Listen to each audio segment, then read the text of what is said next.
오늘 요한복음 21장 15절과 19절을 중심으로 여러분에게 한 단어를 함께 생각해 보는 시간을 가지려고 합니다. 회복이라는 단어입니다. 이 회복이란 단순히 원래의 상태로 돌아가는 것으로 끝나는 것이 아닙니다. 원래의 상태로 돌아가는 것으로 끝나는 것이 아니라 더 나아가서 새롭게 변화하고 성장하는 것을 의미합니다. 마치 부서진 도기가 붙여져서 더욱 아름다운 작품이 만들어지는 것처럼 우리의 삶도 하나님의 손길을 통해 회복되고 새롭게 변화될 수 있습니다. 어떤 청년이 여러 실패와 좌절을 겪게 되었습니다. 보통 사람들은 당연하듯이 실패와 좌절을 몇 번 겪게 되면은 자신도 모르게 이 열등감이라는 것이 생기고 때로는 자존감이 떨어지기도 합니다. 이때 가장 친한 친구가 그 친구에게 이런 말을 하였습니다. 너는 실패한 것이 아니라 회복할 기회를 얻은 거야. 다시 일어설 수 있는 힘이 너에게 있어. 이러한 격려를 했다라고 합니다. 그 격려를 듣고 그 청년은 다시 일어섰고 결국은 자신이 꿈꾸고자 했었던 꿈을 이루게 되었다라고 합니다. 이처럼 회복이라는 것은 단순히 과거로 예전 다치기 전, 아프기 전으로 돌아가는 것이 아니라 새로운 시작을 의미한다라는 것입니다. 오늘 요한복음 15장 마지막 장을 살펴보시면은 다시 원래 상태로 갔었던 베드로, 원래 상태라고 하는 것은 그의 직업적인 것을 말하고 있습니다. 고기를 잡으러 어부인 그 자신의 직업으로 돌아간 베드로에게 예수님이 찾아가십니다. 그리고 예수님께서는 베드로에게 3번이나 질문을 합니다. 3번 같은 질문을 한 것은 단순히 그가 잘 알아듣지 못해서 3번이나 반복해서 말한 것이 아니라 베드로가 예수님을 3번 부인한 것을 기억하고 상기시키기 위한 예수님의 마음이었다라는 것입니다. 하지만 예수님은 그거 가지고 너 그때 나를 3번이나 부인했지, 다른 사람은 몰라도 너가 그러면 안 되지 라고 그렇게 비난하고 그렇게 베드로를 혼내지 않으셨습니다. 비난하거나 책망하지 않고 오히려 베드로의 마음 속에 있었던 예수님께 자신 있게 그가 먼저 말할 수 없었던 예수님을 향한 사랑의 마음을 예수님께서 끄집어 내 주었다라는 것입니다. 부부 간의 사이 또한 부모와 자녀 간에도 사랑을 확인시키고 싶어하는 분들이 당연히 있습니다.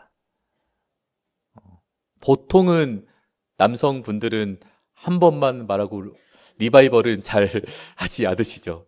하지만은 또 통상적입니다.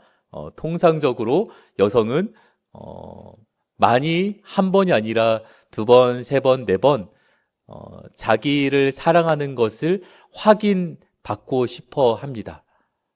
제 아내가 그렇다는 것은 아니고 통상적으로 말씀을 드리는 것입니다. 예수님이 베드로에게 너가 나를 사랑하느냐? 몇 번 물어봤을까요? 3번 물어보십니다. 3번에 물어보는 그 과정이 바로 베드로가 회복되어지는 과정이다라는 것입니다. 이 베드로의 마음속 깊은 곳에 예수님을 향한 죄책감, 내가 예수님을 3번이나 부인하다니, 딴 사람은 몰라도 정말 내가 그럴 줄은 몰랐다. 자기 자신을 스스로 예수님의 수석 제자라고 생각하고 스스로 예수님의 가장 지키는 1등 제자라고 자부했었던 그가 한 번도 아니라 3번이나 부인했다라는 것은 그 자기 자신에게도 씻을 수 없는 상처와 죄책감이 심하게 저장이 되어 있었을 것입니다. 하지만 이 3번의 과정이 그러한 죄책감을 들춰낸 것이 아니라 그 죄책감을 씻어주고 그리고 다시 한번 예수님을 사랑할 수 있도록 용기를 주는 것입니다. 이 3번의 질문을 통하여서 짧았던 이 3번 물어보고 질의응답하는 이 과정이 그에게는 죄책감이 아니라 다시 그를 회복되어지고 회복으로 끝나는 것이 아니라 그 예전에 주는 그리스도시요 살아계신 하나님의 아들입니다. 이러한 위대한 고백보다 더 멀리 나아갈 수 있는 사랑과 사명을 주어지는 더 나은 과정으로 연결이 되었다라는 것입니다. 그래서 예수님은 베드로의 사랑을 확인함으로써 그를 다시 사역자로 세우십니다. 사랑의 확인은 회복의 첫 걸음입니다. 베드로가 예수님 앞에 이런 사랑한다라는 말을 하는 것도 그에게는 그 당시 베드로에게는 사치로 느껴졌다라는 거예요. 왜? 자신이 예수님을 정말 사랑하는 것은 맞지만은 말과 행동이 달랐기 때문입니다. 정말 예수님을 사랑했다라고 한다면은 어떠한 사람들 앞에서도 모닥불 앞에서 다른 사람이 당신 예수님을 따르는 사람 아니냐라고 했었을 때 어떠한 죽을 각오를 비난을 각오해서라도 맞습니다라고 하는 게 사랑의 표현이었겠지만 그는 마음은 사랑하였지만 막상 그 사랑을 표현해야 하는 상황 속에서는 마음 따로 말 따로 나갔다라는 것입니다. 우리들의 현실에서도 이러한 상황이 얼마나 많이 있습니까? 사실 예수님뿐만이 아니라 가장 사랑해야 할 사람이 가족 구성원임에도 불구하고 어쩌면 그렇게 레이저를 잘 쏘시는지 배우자에게든 부모에게든 자녀에게든 가족은 교회의 원형이라고 합니다. 근데 나도 모르게 마음은 정말 사랑하는데 막상 보면은 이 마음과 다르게 반대의 언행이 나갈 때가 있다라는 것입니다. 예수님과 베드로의 이 대화 속에서 사랑이 회복되어진 것이 사랑의 확인이 회복의 첫 걸음이라고 말씀드린 바 있습니다. 우리가 하나님과의 관계에서 멀어졌을 때 하나님은 우리에게 다시 사랑을 확인하십니다. 베드로가 예수님의 질문에 주님, 내가 주님을 사랑합니다. 이렇게 직관적으로 대답을 하지는 않았습니다. 조금 돌려서 말했다라는 것입니다.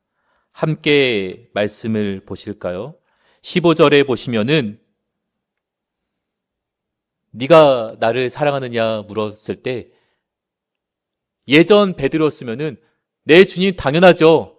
이렇게 말했을 터인데 3번이나 부인했었던 그 자신의 치욕적인 경험을 한 베드로의 이후의 고백은 15절에 보시면은 주님 그러하나이다. 내가 주님을 사랑하는 줄 주님께서 아시나이다. 이렇게 말했다라는 것이다. 약간 소극적인 표현이었다라고 할 수가 있다라는 것입니다.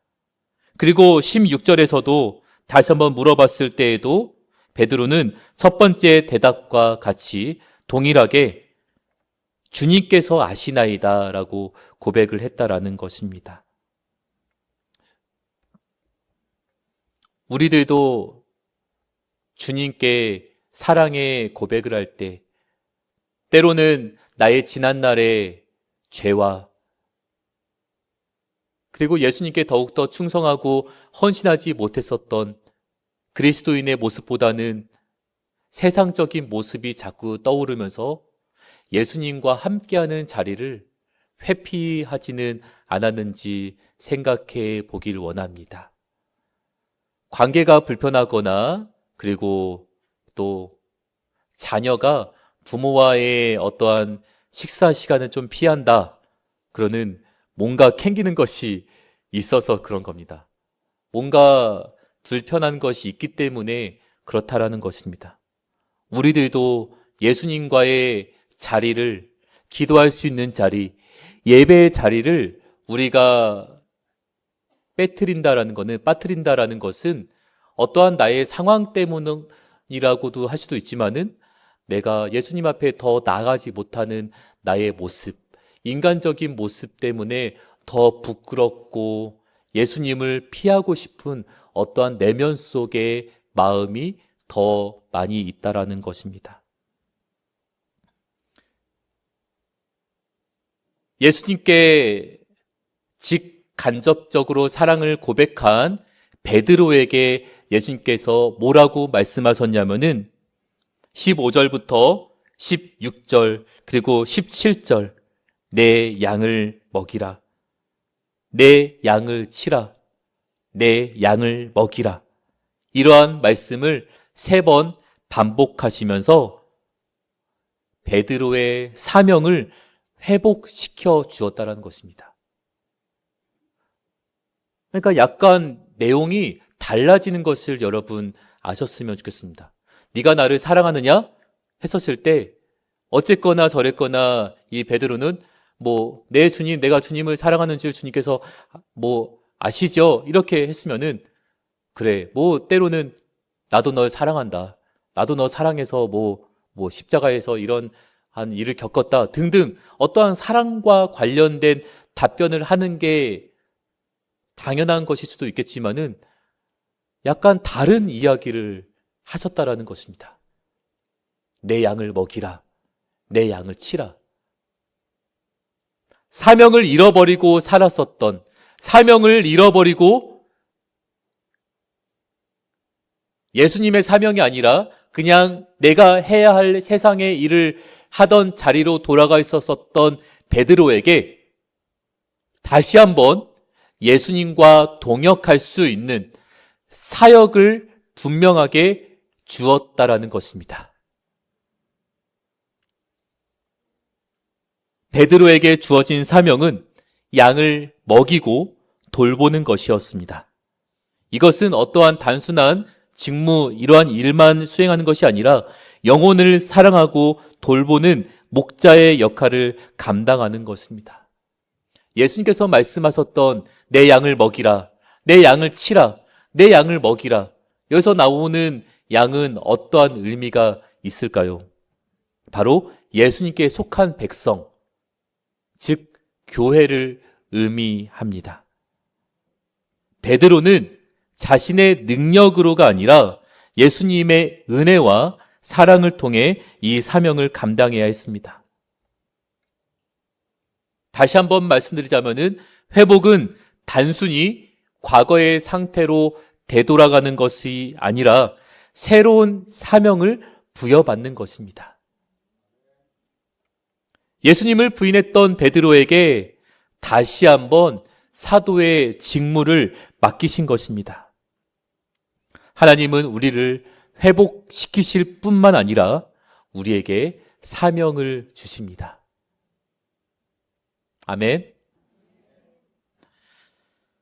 베드로는 이후에 예수님의 양을 돌보는 사명을 통해 다시금 이전보다 더 위대하게, 더 귀하게 주님의 사명을 감당한 것을 우리는 알 수가 있습니다. 회복은 이렇게 우리에게 새로운 시작과 사명을 주는 것입니다. 우리도 예수님의 사랑을 받은 자로서 각자에게 주어진 귀한 사명을 감당하길 주님의 이름으로 축원드립니다. 그리고 예수님은 베드로에게 뭐라고 말씀하시냐? 19절 마지막 19절 마지막 문장에 한마디로 짧고 굵게 베드로에게 멋있는 말을 남기시고 자신의 갈 길을 가십니다. 자, 뭐라고 말합니까? 나를 따르라. 회복되어지고 삶의 방향성을 제시했다라는 것입니다. 우리가 육적으로, 영적으로 회복되었을 때 우리는 나의 주인 되시고 나를 지으시고 만드시고 인도하시는 예수님을 따르는 삶을 살아야 합니다. 예수님을 따른다라는 것은 이렇게 예수님이 가신 발자취를 따라간다라는 것입니다. 예수님의 발자취가 어디에 나와 있습니까? 성경에 나와 있다라는 것입니다.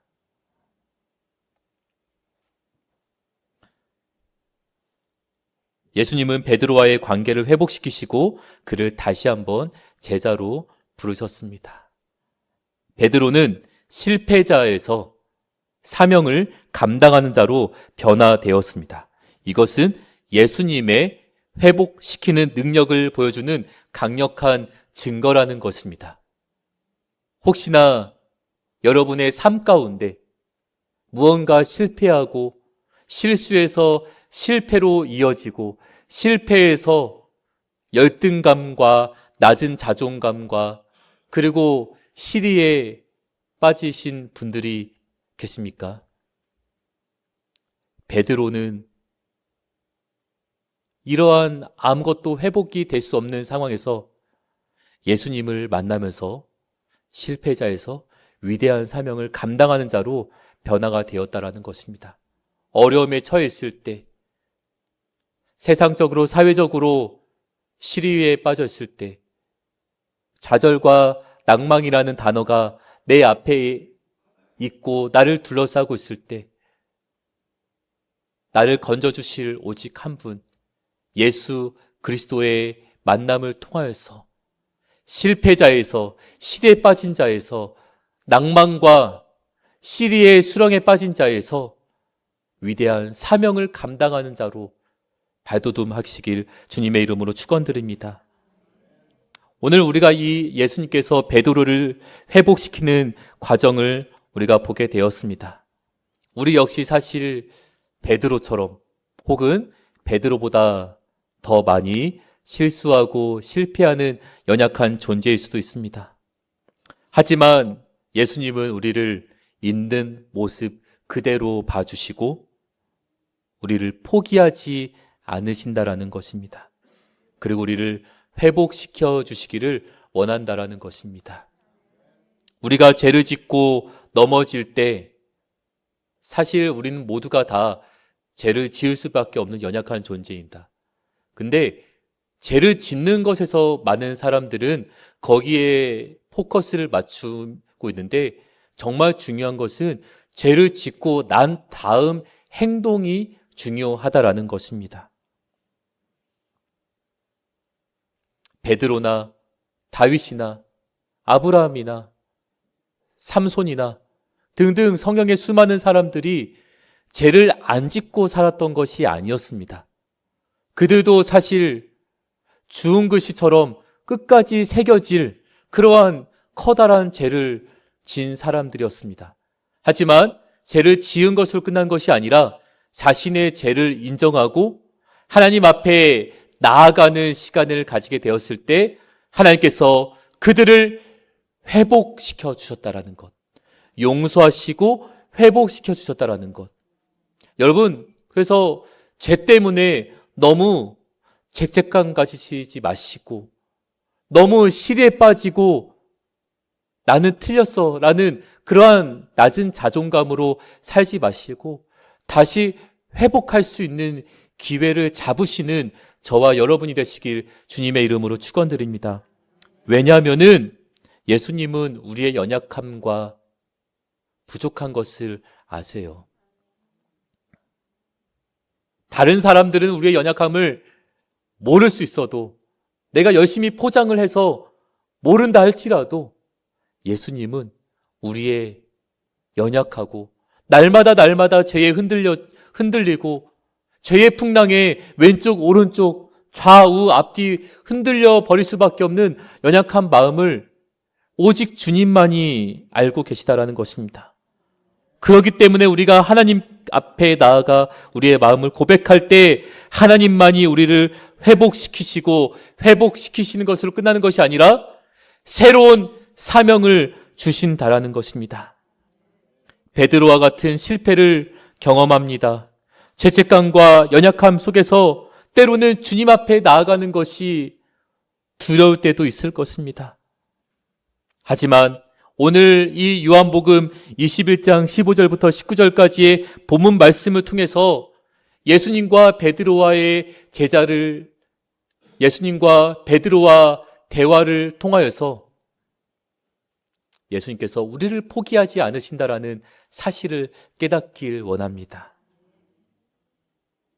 예수님은 실패 속에서도 우리를 찾아오십니다. 베드로가 실패한 후에 베드로가 나간 것이 아니라 예수님께서 직접 찾아오셨습니다. 우리의 삶이 실패로 가득 차 있더라도 주님은 우리를 포기하지 않으십니다.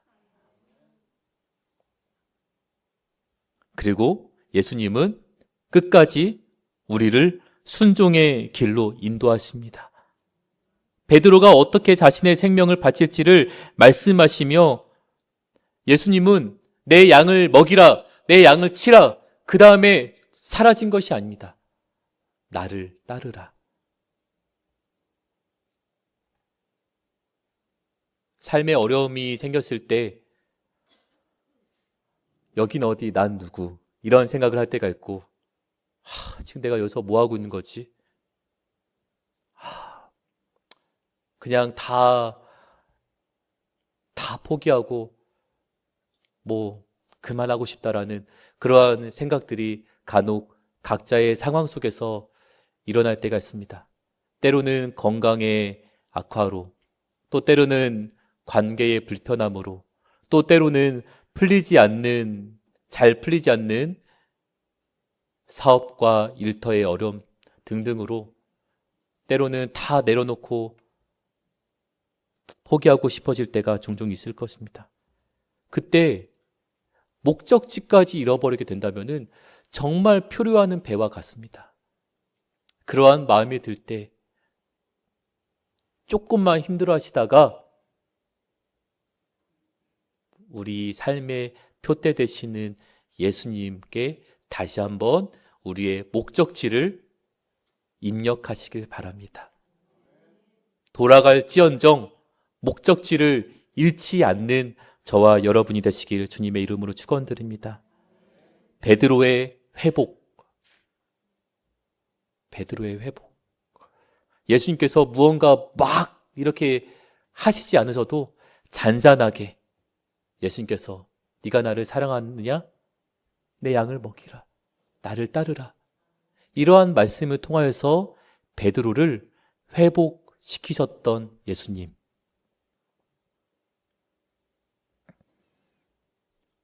베드로의 회복 과정을 통하여서 우리 자신을 돌아보고 예수님 안에서 새로운 삶을 시작하시길 주님의 이름으로 축원드립니다.